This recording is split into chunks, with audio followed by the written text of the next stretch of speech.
People are really loving Hogwarts Legacy, but there are things about it even the biggest fans don't enjoy. Hi folks, it's Falcon, and today on gameranx, 10 things Hogwarts Legacy players hate. Just a real quick disclaimer, I'm going to sound frustrated about some things in this game. That doesn't mean the game is bad. In fact, the game's very good. But I think everybody who enjoys it is going to know exactly what I'm talking about when we get going. So let's get going. Starting off at number 10, the constantly repeating lines of dialogue. If you're playing Hogwarts Legacy, this stuff is just unavoidable. Certain lines of dialogue are just going to be burned into your memory for all eternity. That's just what's going to happen. I'm sorry. I mean, I'm not that sorry. I didn't do it to you, but you have my sympathy. For whatever reason, though, basic actions like using fast travel or going to Hogsmeade, especially going to Hogsmeade, they have a line of dialogue associated with it, and you're gonna hear it so many times playing the game, and you're going to think that you're going insane. Does your character need to say, "Does it get any more cozy than Hogsmeade?"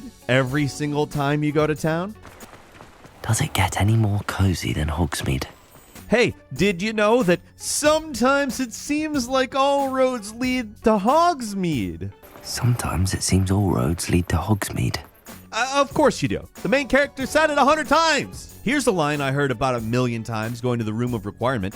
Deke thinks you should be proud of all the potions you've brewed. Deke thinks you should be proud of all the potions you've brewed. Yeah, I'm so proud of doing all this boring busy work, and believe me, it makes me happier to hear your stupid line every single time I'm forced to come back here and do it. I'm so proud. I don't even need a medal. It's the satisfaction at the end of the day that does it for me. Can you sense the sarcasm? Fast travel's the worst. Do you really need somebody to comment every single time you fast travel around? Hey, you know what? I think I can imagine how hard it was to get around without flu powder. I've certainly thought about it enough times after having heard somebody say something about it every time I go near the flu flame. This stuff is so annoying that people just start rolling the second they enter Hogsmeade. Insert Limp Bizkit clip here. When you roll, you don't have to hear the main character's banal repeated observations every single time you go to town to sell stuff. Like, people complain that the characters wouldn't shut up in God of War Ragnarok, but at least they were mostly saying different things. In Hogwarts Legacy, there's like 5 or 6 lines that you're gonna hear repeatedly.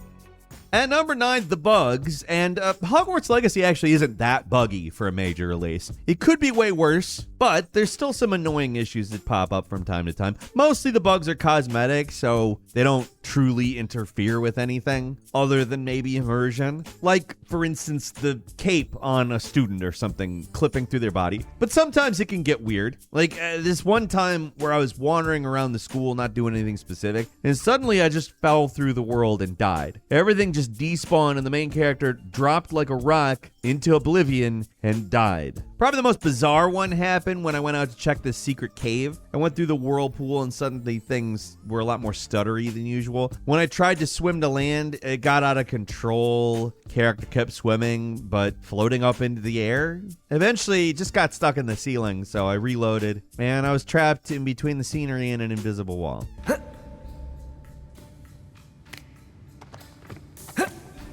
And like I said, it's not like a regular occurrence, but it does happen occasionally in Hogwarts Legacy, and it's more confusing than anything else. At number 8, there are so many stairs. It's too bad this isn't a Star Wars game. There is a much more obvious pun. I'm not going to say it, but I am going to say it's step in time at Hogwarts. Like, this place is more stairs than school at this point. If there's one thing I'm pretty sure everybody's noticed about this game's version of Hogwarts, it's this. There's just non-stop stairs. You cannot walk 10 feet without having to climb an intimidating looking flight of stairs. If you're a Ravenclaw, then you really got to have legs of steel with all the climbing you're going to be doing to get anywhere. If you're wondering how all the students manage to have the same body proportions while apparently eating all these lavish meals, now you know. They're doing cardio every second of the day they're not in class. There's so many stairs. There's just stairs leading to more stairs, leading to more stairs. There's so many stairs, I turned into Seinfeld bitching there about it for a second. There's a reason Hogwarts doesn't have physical education. Why would you need PE? Like, I think I've said the word stairs in this point more times than I've said the word Hogwarts. And number 7, your character's a sociopath. This only really becomes obvious as you play the game for a while, but there's something off about the main character, even compared to most RPG protagonists. It's the way they deliver their lines. It's always so neutral and measured and polite, even in high-stakes situations. The way they interact with other people is super weird, and sometimes it feels like your character is Data from Star Trek The Next Generation or something, where everything they seem to say is always the right thing, but it's all sterile and off-putting. Like, just listen for it. A lot of the time, your main character literally sounds like a robot. Someone was an avid reader. Can't say I'm familiar with many of these titles.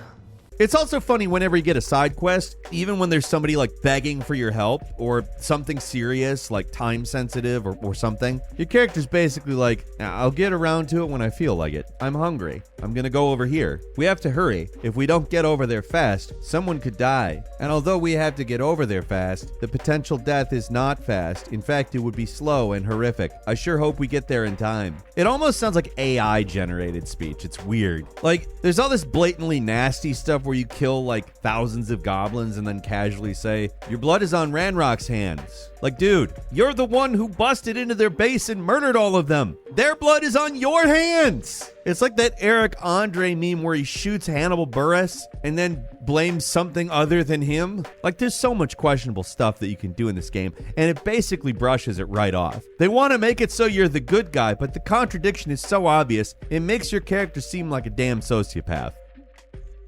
At number 6, demiguise statues are a really annoying requirement. Like, if there's one complaint we're gonna cop to, it's gotta be this. For the most part, the way the game gates things off, depending on what spells you have, feels pretty natural, but in this one instance, it feels like busy work for busy work's sake. If you want to be able to unlock every door in the game, you gotta collect a whole bunch of these demiguise statues, and they can only be found at night. They're pretty rare, they're pretty easy to miss, they're only visible when you're scanning at night, and they're just all around annoying to hunt down. They're not required. You don't have to rank up the unlocking spell if you don't care about unlocking level 2 and level 3 locks. But if you want to explore everything, you're gonna have to just buckle down. You gotta stop everything you're doing, and you gotta find all these stupid things. No other spell requires you to do this, and no other spell really has higher ranks that unlock outside of the talent tree. It just feels unnecessary overall and is an annoying and tedious waste of time. It doesn't help that the lockpicking minigame is itself a little too frequent and not that much fun. Like, isn't this supposed to be a spell? Why can't you just unlock stuff automatically? You know, like magic. At number 5, there's not really enough classes and interactions.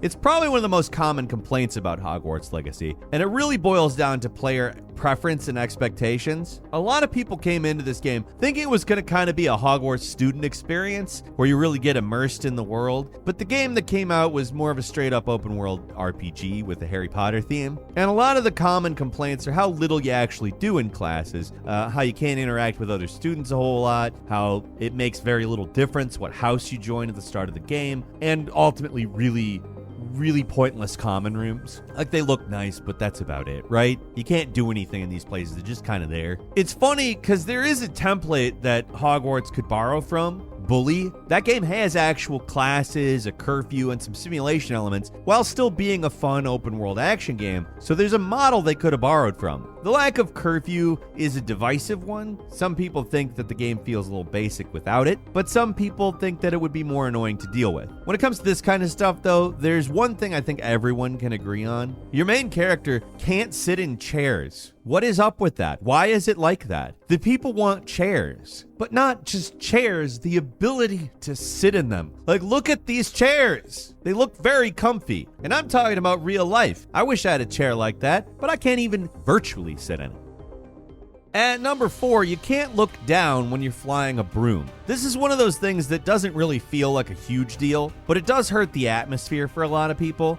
It just kind of sucks that you can't get a full 360-degree view while flying around. You're kind of just trapped staring at your main character's back the entire time, no matter what. Not being able to look up or down can make it hard to navigate the environment, and it's kind of a drag if you want to recreate some iconic moments from the movie or get like a nice photogenic view. Overall, the flying controls are a little weird and off, like not egregiously so, but it takes a little getting used to and definitely could be more satisfying, and the camera thing is definitely part of it. And speaking of cameras, the angle when you're flying the hippogriff, worse. Am I wrong? Like, it's always at this slightly tilted down angle that takes some of the grandeur out of flying around on like a big mythical beast. Also, there's no photo mode. I'm sure they'll patch that in eventually. I hope they do, but that should be there already. It is not complicated to have a photo mode, and this is a Hogwarts game where they've modeled Hogwarts. Hogwarts is in the title. And don't think you're gonna like cheat it and take pictures while you're zoomed in on the FOV or something. Your character's big head is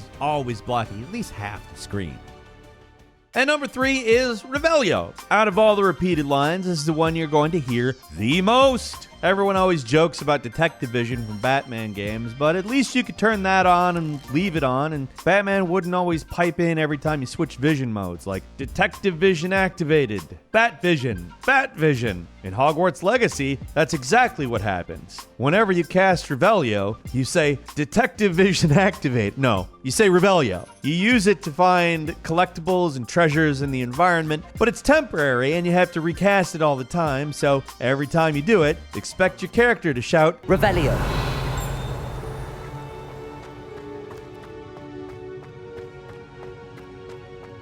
In general, this game kind of has that Ubisoft open world bloat problem, where there's just so many collectibles, and if you want to find them, you're going to be shouting Revelio every 5 seconds just to make sure you got everything, right? It's endless, it's annoying, but the environment's so dense that it can be hard to spot stuff normally, and then certain things can only be found if you cast Revelio constantly. So there's really just nothing you can do.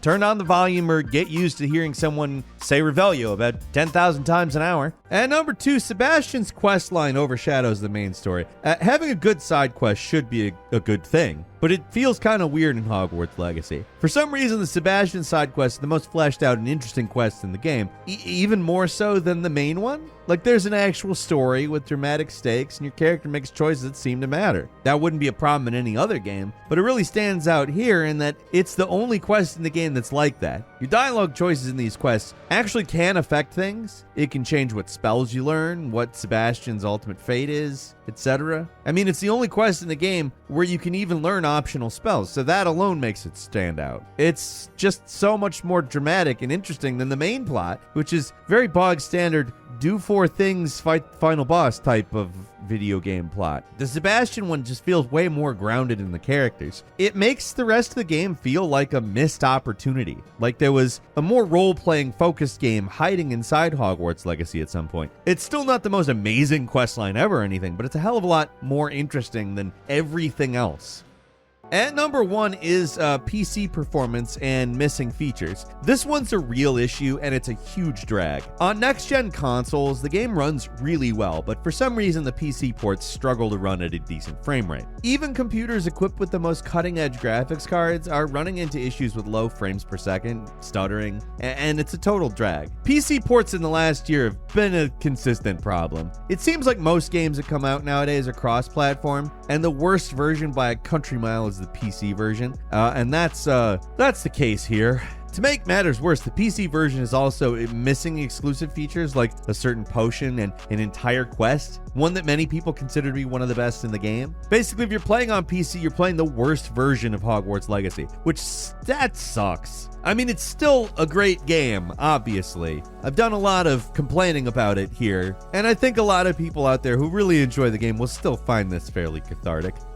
Interested in your thoughts? Leave us a comment. If you like this video, click like. If you're not subscribed, now's a great time to do so. We upload brand new videos every day of the week. Best way to see them first is, of course, a subscription, so click subscribe. Don't forget to enable notifications, and as always, we thank you very much for watching this video. I'm Falcon. You can follow me on Twitter at Falcon the Hero. We'll see you next time, right here on gameranx.